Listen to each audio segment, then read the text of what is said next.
Cuando todo estaba en orden, antes del silencio, hay momentos en la vida en los que todo parece estar exactamente donde debería. Las piezas encajan, las oraciones parecen tener respuesta, y el corazón descansa. Así era la vida de Job. No era un rey, no era un profeta famoso, no era un guerrero ni un conquistador. Era simplemente un hombre, pero no cualquier hombre.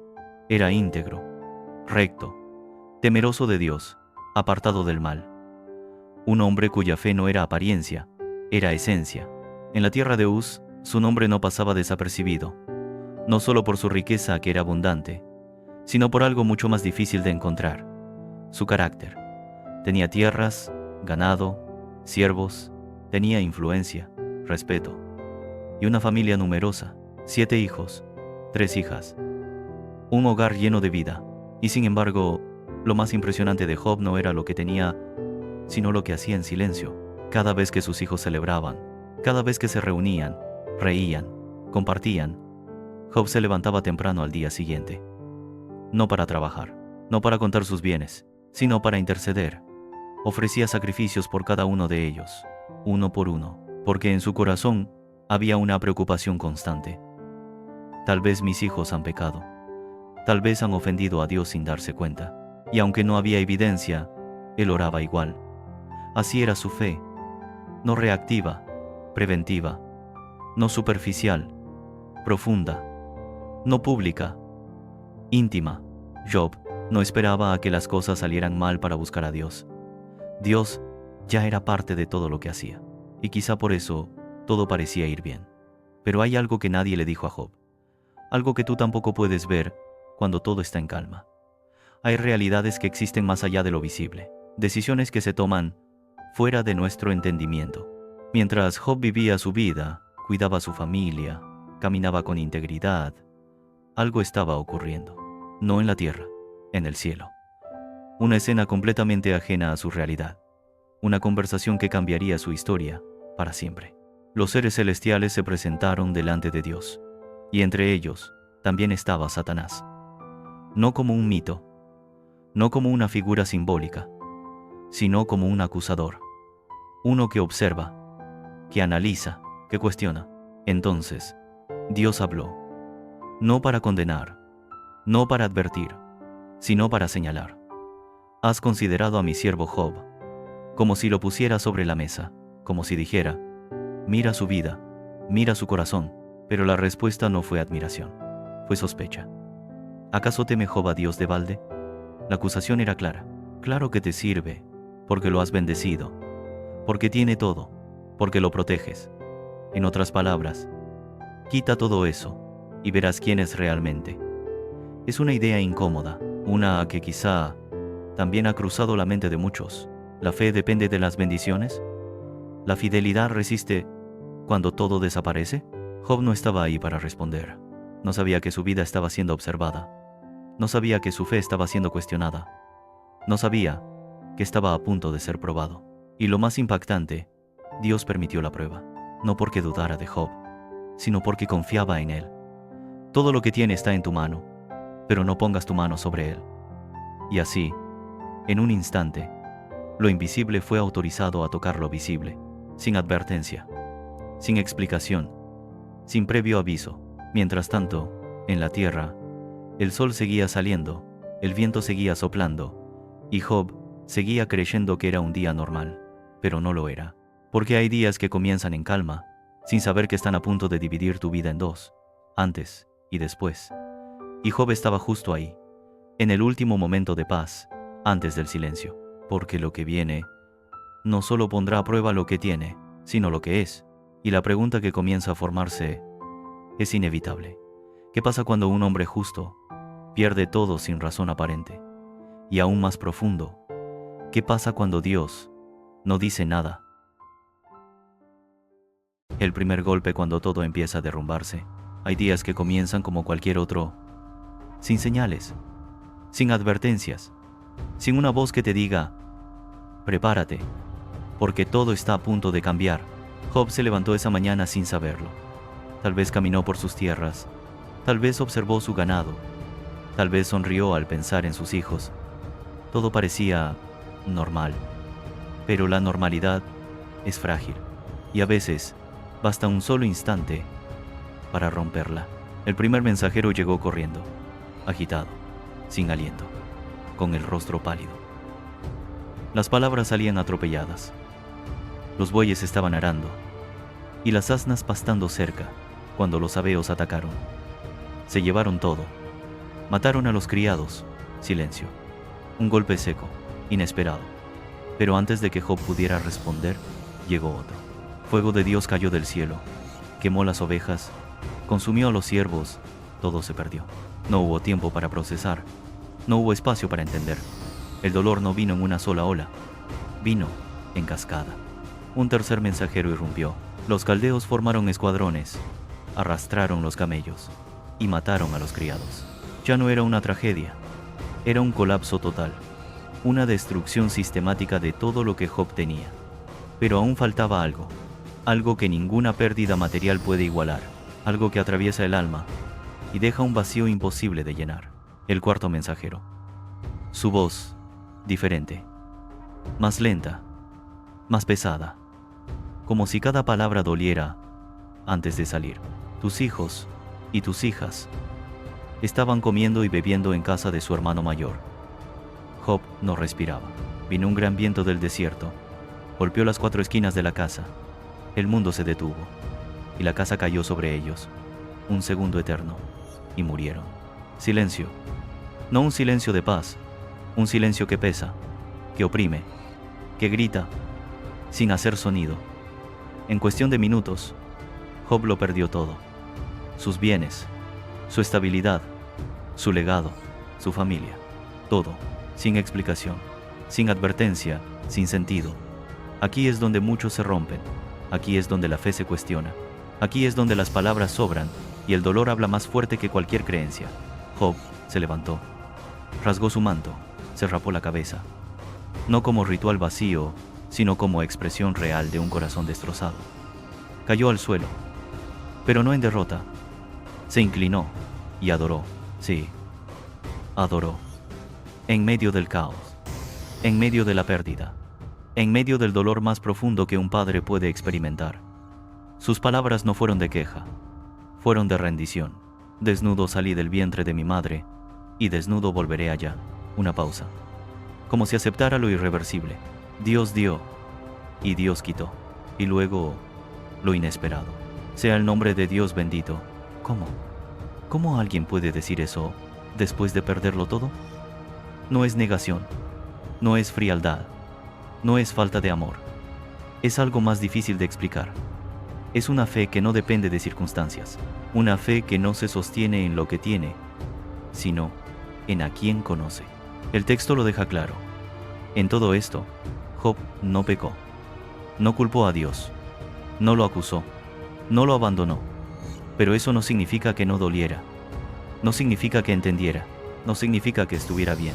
Significa que decidió no soltar a Dios, aunque no comprendiera lo que estaba pasando. Y mientras en la tierra, Job se arrodillaba entre cenizas invisibles en el cielo, el silencio continuaba, porque la prueba aún no había terminado. Y lo que viene no solo tocará lo que Job tiene, sino lo que es, porque perderlo todo es devastador. Pero perderse a uno mismo es otra historia, y esa historia apenas comienza. El segundo golpe, el dolor ahora es personal.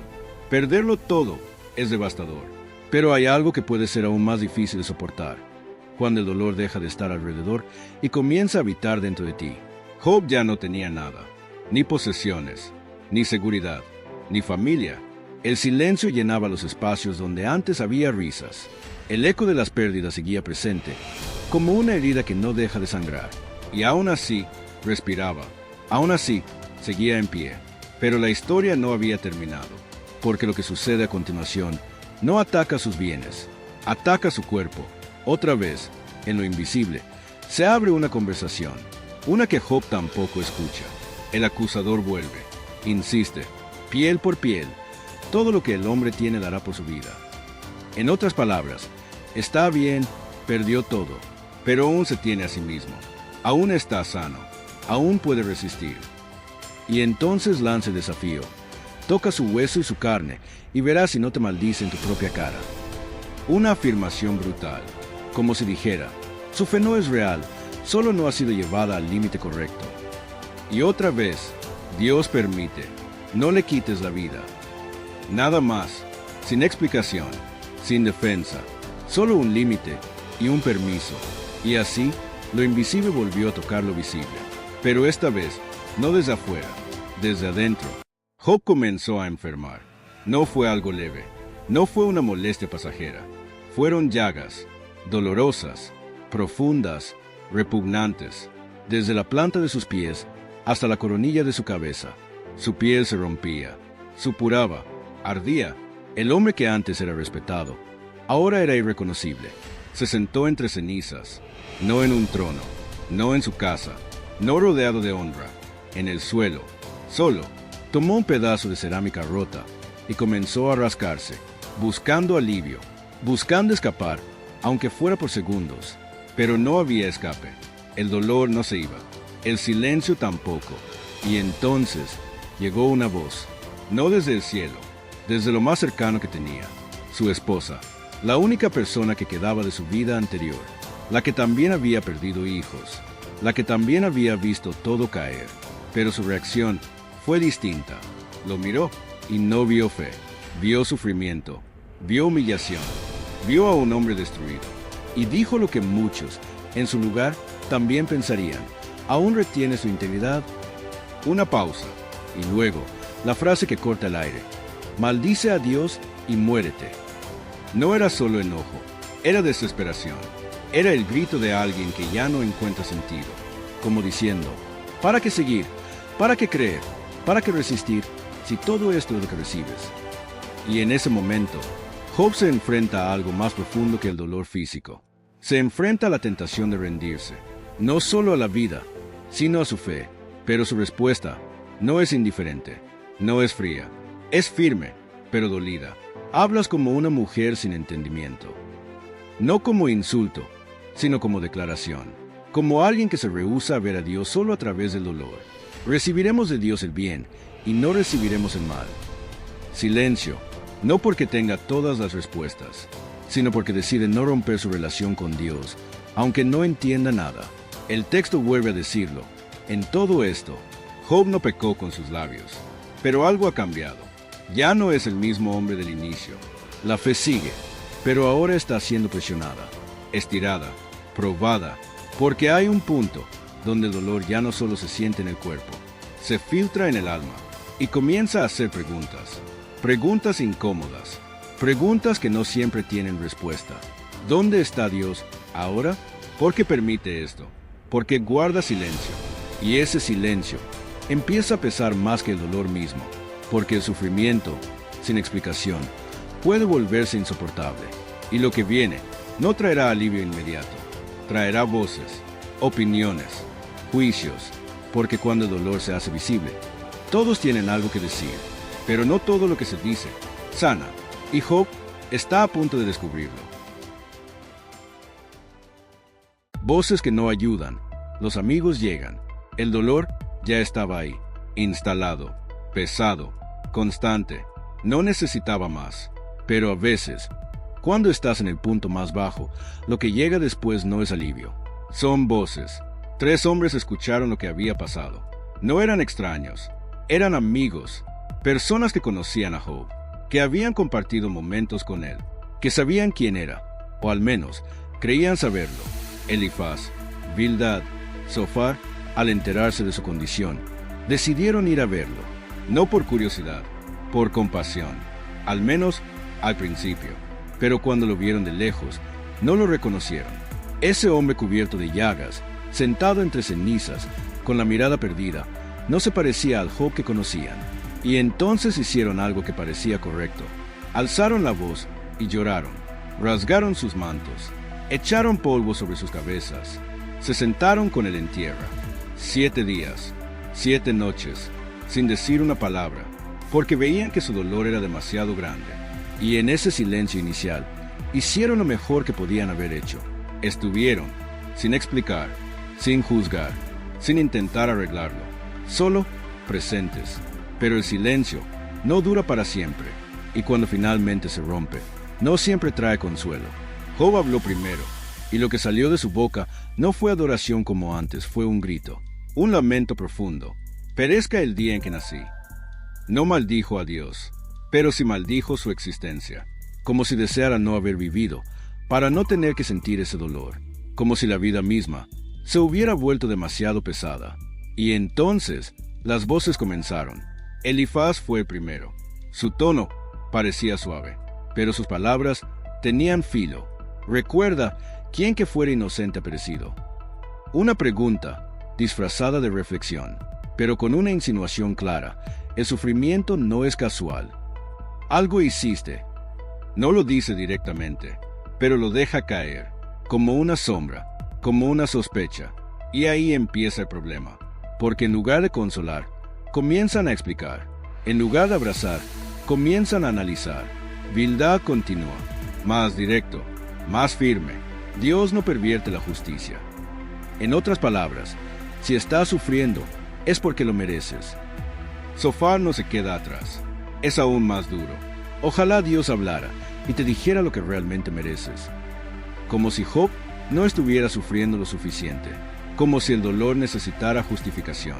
Como si el sufrimiento siempre tuviera que tener una causa visible. Y Job escucha, absorbe, procesa, pero algo dentro de él se resiste, porque sabe quién es.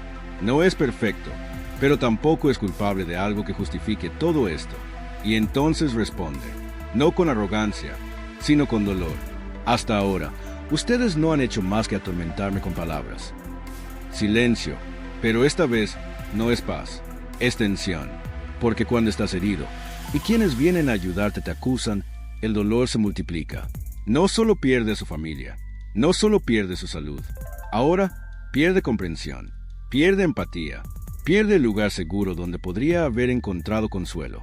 Y en medio de todo eso, surge algo nuevo, una lucha interna, porque ya no es solo el dolor físico, ni la pérdida externa, es el cuestionamiento constante, las dudas que empiezan a aparecer, las preguntas que nadie responde, y si tienen razón, y si hay algo que no estoy viendo, y si Dios realmente está en mi contra. Y ahí, en ese punto exacto, la fe deja de ser algo firme y tranquilo, y se convierte en una batalla, una que no se pelea afuera, se pelea dentro. Y lo más difícil es que Dios sigue sin hablar, ninguna respuesta, ninguna señal, ninguna explicación, solo silencio y voces humanas intentando llenar ese vacío. Pero no todo lo que llena el silencio trae verdad. Y Job está a punto de decir algo que cambiará el rumbo de todo, porque hay un momento donde el dolor ya no se puede contener, y ese momento está llegando. El grito en el silencio. Job confronta a Dios. Hay un punto donde el dolor deja de ser soportable en silencio, donde ya no basta con resistir, donde ya no alcanza con mantener la fe en apariencia, porque por dentro algo está quebrándose. Job había escuchado suficiente, las acusaciones, las suposiciones, las palabras disfrazadas de sabiduría, pero ninguna de ellas tocaba su verdad, ninguna explicaba su dolor, y sobre todo, ninguna respondía a la pregunta que más le pesaba. ¿Dónde está Dios? No el Dios que sabía en teoría, no el Dios de que había oído, el Dios que conocía, el Dios al que había servido, el Dios al que había sido fiel, incluso cuando nadie miraba. Ese Dios ahora estaba en silencio, y ese silencio comenzó a doler más que las heridas. Entonces Job habló, pero esta vez no a sus amigos, no para defenderse, no para justificarse. Esta vez le habló a Dios, sin filtros, sin adornos, sin miedo a sonar incorrecto. ¿Por qué escondes tu rostro y me tomas por enemigo? No es una pregunta ligera, es un clamor. Es la voz de alguien que ya no entiende la relación que tenía, como si dijera, antes sentía que estabas conmigo. ¿Qué cambió? ¿Por qué ahora parezco tu objetivo? El dolor físico seguía, pero ahora había algo más profundo, confusión espiritual, una desconexión que no podía explicar. ¿Qué es el hombre para que lo persigas así? Job no se ve a sí mismo como rebelde, se ve como alguien pequeño, frágil, incapaz de sostener tanto peso. Y aún así, Siente que Dios lo está observando, pero no para ayudarlo, sino para señalarlo. Y eso lo rompe, porque lo que más duele no es solo sufrir, es sentir que quien podría ayudarte no lo hace, o peor aún, que es quien lo permite. Job no abandona a Dios, pero deja de hablarle como antes. Ya no hay solo reverencia, ahora hay honestidad cruda. Si he pecado, ¿qué te he hecho a ti? Otra pausa, más profunda. ¿Por qué no perdonas mi transgresión y quitas mi iniquidad? Como si estuviera dispuesto a aceptar una culpa, si tan solo alguien se la explicara. Como si dijera, dime qué hice, pero no me dejes en este vacío. Porque el vacío consume, el no saber desgasta, y el silencio de Dios se vuelve una carga insoportable. Aquí es donde la historia se vuelve incómoda, porque Job no está siendo perfecto. No está repitiendo frases correctas. No está mostrando una fe intocable. Está siendo humano, profundamente humano. Está dolido, confundido, frustrado. Y aún así, no se va, no se desconecta, no deja de hablarle a Dios. Aunque lo cuestione, aunque no entienda, aunque sus palabras suenen duras. Porque en el fondo, su lucha no es contra Dios, es por Dios. Es el grito de alguien que no quiere perderlo, pero no sabe dónde encontrarlo. Y eso es fe también. Una fe que no siempre canta. Una fe que a veces grita. Mientras tanto, sus amigos siguen hablando, intentando corregirlo, intentando callarlo, intentando encajarlo en su lógica. Pero ya no es suficiente, porque hay dolores que no se explican con teorías, y hay silencios que no se llenan con palabras humanas. Y en medio de todo esto, una nueva voz está por aparecer, una voz diferente, más joven, más intensa, que cree tener una respuesta distinta. Pero la gran pregunta sigue en el aire, más fuerte que nunca. ¿Responderá Dios en algún momento? O peor aún, y si no lo hace, porque cuando el cielo guarda silencio, lo que nace en el corazón puede definirlo todo. Y Job está justo en ese punto límite. El límite del entendimiento humano. Las palabras seguían fluyendo, pero ya no sanaban, solo llenaban el aire. Elifaz, Bildad y Zofar habían dicho todo lo que creían saber. Habían defendido su lógica una y otra vez. Para ellos, todo era simple. Dios es justo. El sufrimiento es consecuencia. Por lo tanto, Job debe ser culpable. Un sistema perfecto, ordenado, cómodo, pero completamente incapaz de explicar lo que estaba ocurriendo. Y en medio de ese intercambio desgastante, cuando parecía que ya no había nada más que decir, una nueva voz emergió. No era uno de los tres. Había estado en silencio todo este tiempo, escuchando, observando, conteniendo lo que llevaba dentro. Su nombre era Eliú, más joven, menos experimentado, pero con algo que lo consumía por dentro, indignación. Indignado con los amigos, porque no habían podido responder correctamente. Indignado con Job, porque, según él, se estaba justificando más a sí mismo que a Dios. Y cuando finalmente habló, no fue suave, no fue breve, fue intenso, directo, cargado de convicción. Yo soy joven, y ustedes ancianos. Por eso esperé. Pensé que la edad traería sabiduría. Una pausa, pero no es la edad lo que da entendimiento, es el espíritu. Sus palabras rompen el esquema, porque no viene a repetir lo mismo, pero tampoco viene a consolar. Viene a confrontar desde otro ángulo. Eliú no acusa a Job de pecados ocultos como los otros, pero sí cuestiona su postura. Job, has hablado como si Dios te debiera respuestas. Silencio. Has insinuado que él no es justo, solo porque no entiendes lo que está haciendo. No hay burla en su voz, pero sí una firmeza incómoda, como alguien que ve algo que los demás no han visto. Dios es más grande que el hombre. Una verdad simple, pero profunda. ¿Por qué, entonces, le exiges explicaciones? Eliú introduce una idea distinta, una que cambia la perspectiva. Y si el problema no es que Dios no habla, sino que el hombre no reconoce cómo lo hace, Dios habla de muchas maneras. En sueños, en visiones, a través del dolor, a través de la disciplina. No siempre con palabras claras, no siempre de la forma que esperamos, pero habla. El problema es que no siempre sabemos escuchar, o no queremos aceptar lo que oímos. Eliú no ve el sufrimiento como castigo directo, Lo ve como proceso, como corrección, como advertencia, como una forma de preservar al hombre, aunque duela. Una idea difícil de aceptar, porque implica que el dolor puede tener propósito, no como resultado de culpa, sino como parte de algo mayor. Pero incluso esa explicación no responde todo, no llena completamente el vacío, no sana por completo la herida, porque hay preguntas que siguen abiertas. ¿Por qué así? ¿Por qué tanto? ¿Por qué en silencio? Y lo más importante, ¿por qué Job? Elio habla, y habla, y habla, pero mientras sus palabras intentan elevar la conversación, algo más profundo se está gestando, porque aunque su perspectiva es diferente, sigue siendo humana, sigue siendo limitada, sigue siendo una interpretación. Y en algún punto, eso ya no es suficiente, porque llega un momento en el que ninguna voz humana puede sostener el peso de lo que se está viviendo. Ni la lógica, ni la experiencia, ni la intención. Nada alcanza.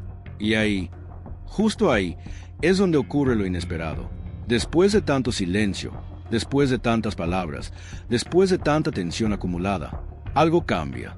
No en la tierra, en el cielo, porque el silencio está a punto de romperse, pero no con una respuesta común, no con una explicación sencilla, sino con algo mucho más grande de lo que Job o cualquiera podría haber imaginado.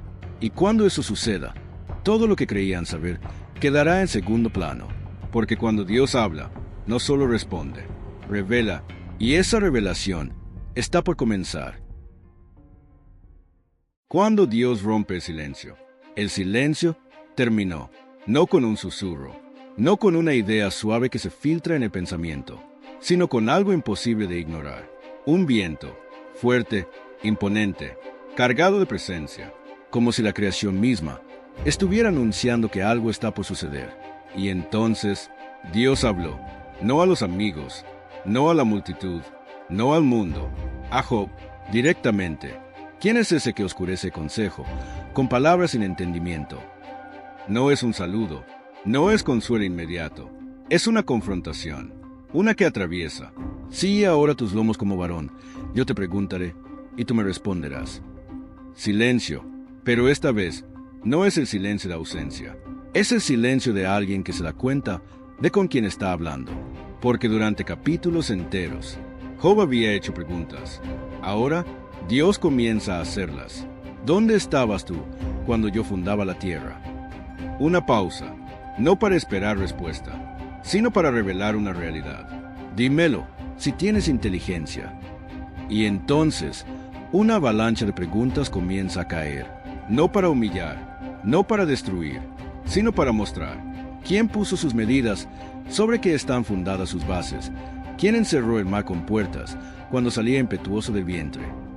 Cada pregunta es un golpe de perspectiva, no contra Job, sino contra la ilusión de control, contra la idea de que el ser humano puede comprenderlo todo.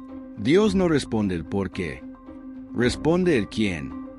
No explica el sufrimiento, revela su grandeza, habla del mar, del amanecer, de las profundidades, de la muerte, habla de cosas que Job jamás ha visto ni entendido. Has entrado tú en los tesoros de la nieve, has visto los depósitos de granizo. Puedes tú atar los lazos de las Pléyades o desatar las cuerdas de Orión. El universo entero se convierte en lenguaje, la creación en argumento, como si Dios dijera, si no puedes comprender lo que ves, ¿cómo pretendes entender lo que no ves? No hay dureza innecesaria, pero tampoco hay explicaciones simples, porque lo que está ocurriendo es más profundo que responder una pregunta, es cambiar una perspectiva. Job no recibe respuestas sobre sus hijos, ni sobre su enfermedad, ni sobre sus pérdidas. Recibe algo distinto, una revelación. Y en esa revelación, algo dentro de él comienza a moverse, no porque entienda todo, sino porque se da cuenta de que no necesita entenderlo todo. Dios continúa, habla del poder de los animales, de criaturas imponentes, del orden invisible que sostiene el caos aparente. Todo apunta a lo mismo.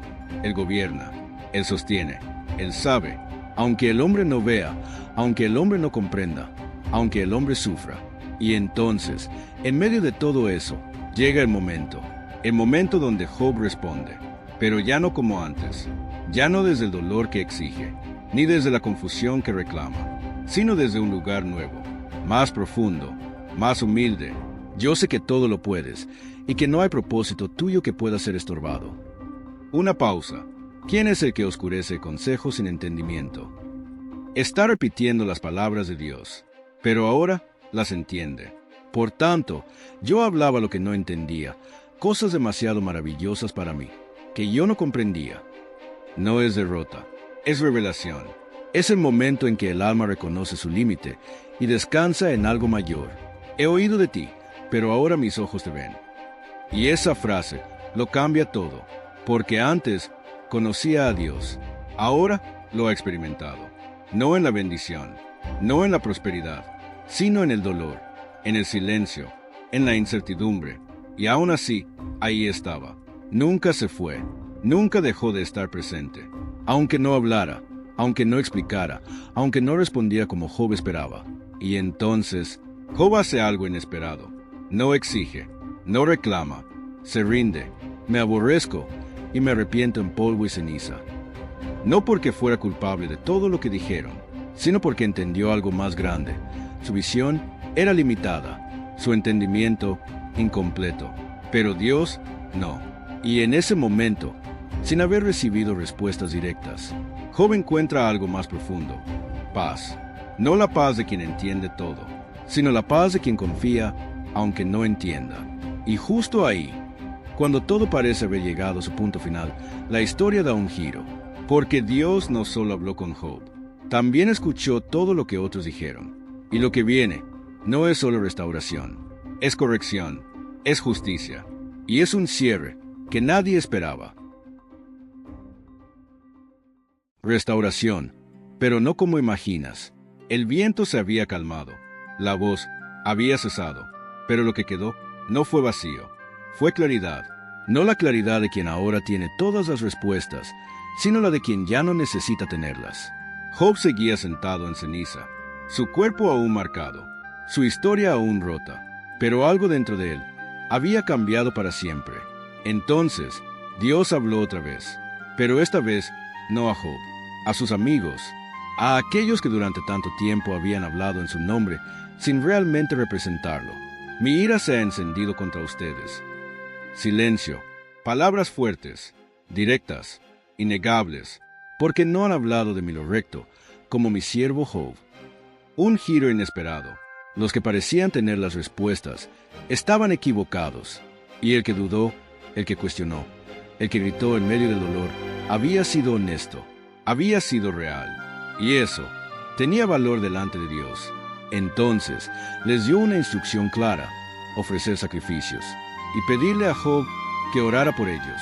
Sí, Job, el mismo que habían acusado, el mismo que habían juzgado, el mismo que había sido señalado como culpable, ahora era el puente para su restauración, no por superioridad, sino por gracia. Y aquí ocurre algo profundamente poderoso.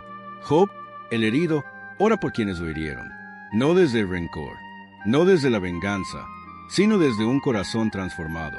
Porque cuando realmente te encuentras con Dios, algo en ti cambia, y ese cambio se refleja en cómo tratas a otros, incluso a los que te fallaron. Y entonces, cuando Job ora por sus amigos, algo se activa, no en el cielo, en su vida. Dios comienza a restaurar, pero no como antes, no simplemente devolviendo lo perdido, sino multiplicándolo. Sus bienes regresan, su influencia también. Recibe el doble de lo que había tenido. Nuevos hijos, nueva vida, nuevas oportunidades. Pero el enfoque no está en lo que recupera, está en quien se ha convertido. Porque el verdadero milagro no fue la restauración externa, fue la transformación interna. Job ya no es el mismo hombre del inicio. Antes conocía a Dios desde la bendición, ahora lo conoce desde la profundidad. Antes su fe era firme, pero no probada. Ahora es inquebrantable, no porque todo esté bien, sino porque aprendió a confiar, incluso cuando nada lo estaba. Y eso lo cambia todo. La historia cierra con una imagen de paz. Job viviendo muchos años más, viendo generaciones, recuperando estabilidad. Pero el verdadero cierre no está en lo visible, está en la lección que queda. Porque esta no es solo la historia de un hombre que sufrió, es la historia de una fe que atravesó el silencio, de alguien que no entendió, pero no se fue, de alguien que preguntó, pero no abandonó, y sobre todo, de un Dios que parecía callar, pero nunca estuvo ausente, porque el silencio de Dios no siempre es abandono. A veces es proceso, a veces es profundidad, a veces es la única forma de llevarte a conocerlo, más allá de lo superficial. Y la pregunta que queda no es solo sobre Job, es sobre ti. ¿Qué haces cuando Dios guarda silencio en medio de tu dolor? Porque ahí, justo ahí, se revela el tipo de fe que tienes. Y quizá también el tipo de relación que estás construyendo. El silencio no es el final. A veces es el comienzo de algo mucho más grande.